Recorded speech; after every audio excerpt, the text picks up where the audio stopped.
Firaun itu bukan nama asli, gelar. Faraoh, gelar pemimpin tertinggi di Mesir pada waktu itu. Raja. Maksudnya apa? Kalau diberi kedudukan tinggi, hati-hati akan ada potensi-potensi penyimpangan. Harus paham orang sekitaran, mitigasikan siapa orang terdekat, siapa yang membisikkan, kalimat apa yang diberikan. Korun bukan nama asli. Ya. Koroh asalnya, yang punya harta banyak seperti sebenua. Hati-hati kalau punya harta banyak, semakin naik harta, semakin ada potensi penyimpangan. Potensi dengan harta yang menyimpang disebut bago, potensi kedudukan yang menyimpang disebut togo. Idhab ila fir'auna innahu togo, inna qaruna kana min qaumi Musa fabago. Kalau belum kaya, gayanya biasa. Nyapa, jalan, masih bisa assalamualaikum.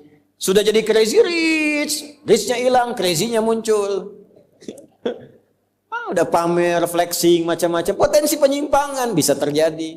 Balik lagi, terapkan rumus ini kepada hadis tadi. Ada seorang sahabat jatuh cinta pada seorang perempuan. Nah, jatuh cinta ini akan terjadi dimanapun. Termasuk jamaah-jamaah ini nih. Hati-hati bu tuh. Ya, jatuh cinta. Nah, perempuan yang ditaksir ini namanya Ummul Qais. Kata Ummul Qais, nah ini panduan bu, bagus. Kalau kamu mencintaiku, ikut hijrah, ikut Nabi. Ah, mahal itu bu. Ini standar. Kalau ibu bapak cari menantu, standar yang pertama, ini jarang dibahas di hadis ini. Cari yang pertama itu ukurannya, standar imannya yang dekat dengan Allah dan Rasulnya. Fadfar bidatid dini taribat yadah. Kalau pilihan pertama ini lekat pada imannya, akhlaknya, kemuliaannya, pasti rumah tangganya bahagia dan beruntung. Kenapa? Karena asbabnya umumnya orang cari dua hal. Maaf, kalau bukan materi, harta, kedudukan latar belakang, atau tambahan dari fisikal, itu wajar. Pilih gantengnya, gitu kan? Tegapnya, cakepnya, dompetnya, nah itu biasa. Yang perempuan cantiknya, anggunnya. Cuma kalau berumah tangga ukurannya semua material, fisikal, nggak akan langgeng. Cantik memudar, begitu cantiknya pudar, nah, pindah ke yang lain. Materi bisa berkurang, begitu berkurang, cari yang lain. Alih-alih sayang pada suami, perhatian pada suami orang. Alih-alih cinta pada istri, mulai beralih pada cinta pada istri orang lain. Maka apa yang menjaga itu? Agama. Nah ini Ummul Qais ini ngasih syarat, saya mau hijrah, kalau cinta ikut hijrah. Boleh bapak terapkan. Anak bapak perempuan yang naksir 3 orang datang ke rumah, tanya, nama siapa adik? Ya, saya Torik pak. Coba baca surat At-Torik. Baca. Alhamdulillah, bagus, masuk list 1, ya kan? Adik siapa? Mulai gemeteran, gitu kan? Saya Ibrahim pak, baca Ibrahim, surat Ibrahim, surat 14, lancar, gitu kan? Yang ketiga, coba baca, gitu kan? Waduh, gak lebih repot lagi karena panjang. Abdi Yusuf pak, cuman panggilan sehari-hari, kulhu. Apa-apa, sekarang mulai marak tuh, mau nikah hafal Ar-Rahman dulu, gitu kan? Walaupun namanya Asep, hafalannya Ar-Rahman. Gak apa-apa itu buat ngejaga. Cek, lihat sholatnya, lihat agamanya. Apalagi musim-musim seperti sekarang. Ya, yang kadang-kadang untuk nikah, masuk Islam hanya sekedar masuk buat nikah. Cek kepastiannya. Nah ini, yang pertama, ini jarang dibahas nih kajian 1 ini. Maka lelaki ini memutuskan karena saking cintanya ikut hijrah. Pelajaran kedua, cinta itu kadang-kadang awas membutakan pikiran. Maka ditimbang. Jangan sampai nekat karena cinta orang tua dilanggar. Hati-hati itu. Diukur dulu, ini ukuran ikutnya benar enggak? Hijrahnya dengan siapa? Dengan Nabi Muhammad sallallahu alaihi wasallam. Oh, pasti benar, pasti baik, pasti bagus. Ya kan? Tapi tiba-tiba anak ibu perempuan ikut laki-laki, nggak jelas ikutnya kemana, tinggalkan orang tuanya. Kita hijrah, bukan hijrah itu mah diculik. Hati-hati ya, nggak ada kawin lari itu. Capek. Di mana-mana kawin tuh duduk, diam, ya. Penghulu kawin lari, capek. Gimana bisa lari itu sambil nikah sambil lari? Ya. Jangan sampai dilanggar. Yang rawat bapaknya, yang rawat ibunya, uangnya habis. Taat pada ibunya nggak ada, pada bapaknya tertinggal. Kok tiba-tiba bisa taat pada orang baru dikenal, akad aja belum? Awas, hati-hati. Dulu, kalau mau nikah itu, laki-laki datang, ketemu bapaknya. Setelah ditanya semua macam-macam, nanti diberikan 40 hari waktu. Ini mematangkan diri, yang perempuan diajarkan oleh ibunya. Dalam masa menunggu itu si perempuan dikasih daun pacar. Kalau sekarang hina itu. Nah, proses menunggu itu disebut pacaran namanya. Ya. Proses menunggu disebut pacaran karena si perempuan dikasih daun pacar menunggu 40 hari sampai matang, diajarin sama ibunya. Ya, kayak pami jadi istri kieu, ini teh masak tes pada kieu, suami teh kieu. Dari awal diajarin, yang laki-laki mematangkan diri. Dari mencari nafkah, diajarkan jadi suami yang baik, ngaji yang benar. Begitu nikah, dari dulu coba lihat orang tua dulu. Kalau nikah teh awet. Karena dipakai. Sekarang konsepnya berubah. Yang disebut pacaran teh naik, beca berdua. Seakan-akan beca milik berdua, tukang beca nggak ada, lewat. Sampai maung di situ hilang satu tuh. Ustaz, kenapa belum kajian di Istiqomah? Saya tuh bingung, pas lewat saya bilang maungnya kan tadinya 4 tuh, ya tinggal 3. Lewat lagi tinggal 2, kemana itu maung T2 di situ tuh? Alhamdulillah sekarang jadi 4 lagi tuh, udah balik. Nah itu. Nah, sekarang kita kembali. Jadi setelah memutuskan ikut hijrah, berangkatlah ke Yathrib, kelak jadi Al-Madinah Al-Munawwarah, ya.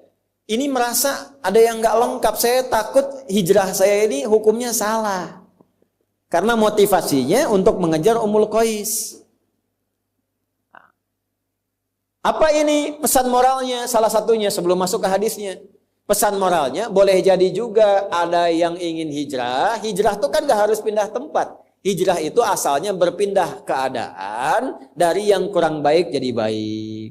Dari yang belum dekat dengan Allah jadi dekat dengan Allah. Tidak harus pindah tempat. Kecuali kalau di tempat itu tidak bisa mendekatkan diri kepada Allah. Di tempatnya mau sholat susah, hijrah. Tapi kalau di tempat itu yang ke masjid banyak, yang ngaji banyak, cuman Anda yang belum ke masjid. Anda ingin hijrah, nggak usah pindah tempat, pindah kebiasaan. Ini rumah Masjid Al-Ikhlas, tetangga masjid. Jarak cuma 2 meter, speakernya ke arah rumah begini. Belum sempat ke masjid juga, tiba-tiba terfikir, kenapa saya belum mau ke masjid? Tiba-tiba berubah, itulah hijrah. Jelas? Tidak harus pindah tempat, bisa di pekerjaan. Ya, di pekerjaan Anda sulit untuk bisa menunaikan sholat. Mohon maaf, mau sholat susah, apalagi mau ngaji.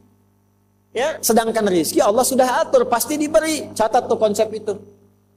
Tolong tanamkan pada jiwa kita. Kita itu rukun iman ada 6. 1-5 sering lulus, yang ke-6 sering gagal. 6 tuh kodo dan kodar. Di antara kodo dan kodar itu rizki. Rizki kita itu diatur, pasti diberikan kalau mau bergerak. Jadi prinsipnya kerja dimanapun rizki pasti datang. Ya, jadi kenapa harus memilih tempat pekerjaan yang menjauhkan seseorang dari Allah? Sok pilih mana?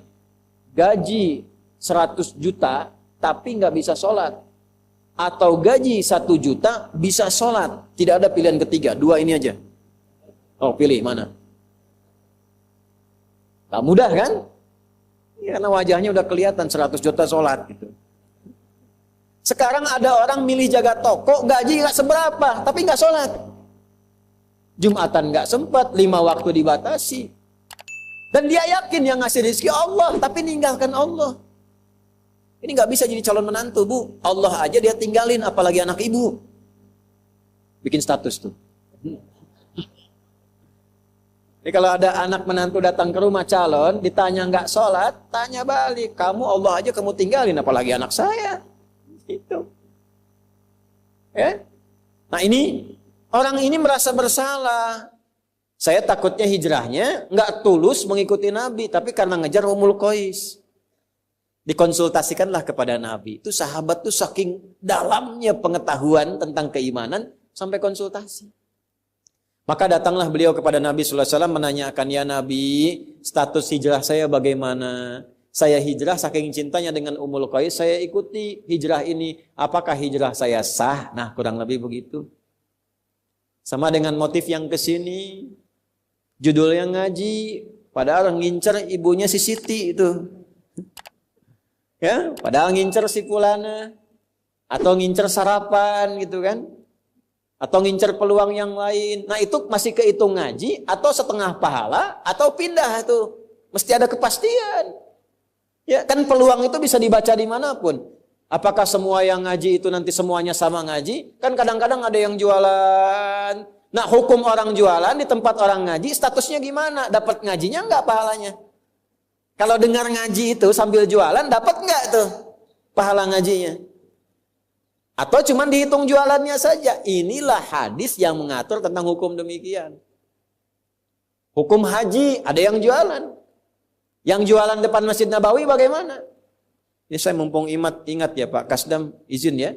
Nanti bulan depan kalau kajian yang persit itu UMKM-nya itu tolong di depan tuh dibikin stand.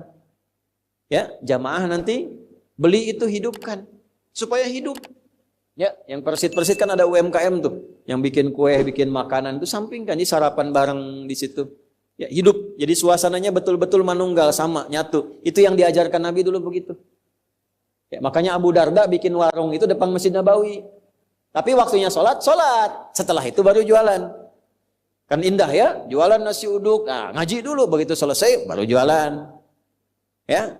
Nah, ini balik nih. Bagaimana hukumnya seperti itu? Maka keluarlah kalimat Nabi yang tadi kita bacakan secara bersanad. Maka Nabi komennya begini. Qala Rasulullah sallallahu alaihi wasallam, "Innamal a'malu binniyat." Ya, saya bahas sedikit-sedikit. Innama adatul hasri li hasril hukmi 'alal madhkuri. Innama huruf pembatas untuk membatasi hukum pada yang disebutkan saja. Jadi ini rumus ya, ini mahal nih kuncinya, ngajinya agak mahal. Kalau baca Quran, baca hadis ada innama di awalnya. Maka hukumnya terbatas pada yang disebutkan saja. Nggak boleh keluar dari yang disebutkan. Contoh gini, zakat itu dikeluarkan pada berapa golongan? 8. Ada di mana? Surah ke-9. Ayat berapa? Ayat ke-60. Itu dibuka dengan innamas shadaqatu. Cara menerjemahkannya, zakat itu hanya boleh dikeluarkan pada golongan berikut. Lil fuqara 1, wal masakin 2, wal amilina 'alaiha 3, wal muallafati qulubuhum 4, wa fir riqab 5, wal gharimin 6, wa fi sabilillah 7, wa ibnis sabil 8. Ke-8 ini, di luar 8 enggak boleh. Yatim disebut enggak tadi? Tidak, karena tidak disebut boleh enggak terima zakat? Belum tentu. Kalau yatimnya fakir boleh. Yatimnya miskin boleh. Bill Gates punya anak yatim, terima zakat enggak? Enggak, bapaknya orang kaya. Ya kan? Tapi kalau punya sifat yang tadi, boleh diberikan. Tapi infak boleh terima. Infak itu tidak harus uang. Teman Anda kaya, orang paling kaya sekota Bandung, muslim, meninggal bapaknya, yatim anaknya, sahabat Anda, tidak dikasih zakat, tapi infak boleh. Tahu anak itu senang mainan, ada robot-robotan, belikan itu sebagai infak penyambung persahabatan dengan bapaknya. Ada di mana ayatnya? Quran surah 2, ayat berapa? 215. Bagaimana bunyinya? Yas'alunaka madza yunfiqun. Mereka konsultasi pada Muhammad, kalau mau infak bagaimana? Qul ma anfaqtum min khair. Katakan kalau mau infak cari yang terbaik. Untuk 5 golongan, 1 lil walidain orang tua, 2 wal aqrabin kerabat, 3 wal yatama, masuk di sini anak yatim. 4 wal masakin orang miskin, 5 wabnis sabil dalam perjalanan sulit. Paham sampai sini? Ini innama, enggak boleh keluar dari 8 tadi. Hadis yang disampaikan oleh Nabi diikat dengan innama, artinya hukumnya terbatas. Innamal a'malu, semua perilaku, perbuatan itu, baik Anda hijrah, atau Anda makan, Anda minum, Anda kerja, Anda nulis, apapun pekerjaan Anda, mau di militer, di birokrasi, mau ngajar, termasuk ustadz yang ceramah, kiai yang berfatwa, habib yang mengajar, semua perbuatan itu dihukumi benar tidaknya, berpahala tidaknya, jadi ibadah atau rutinitas bin niat, bergantung pada niatnya.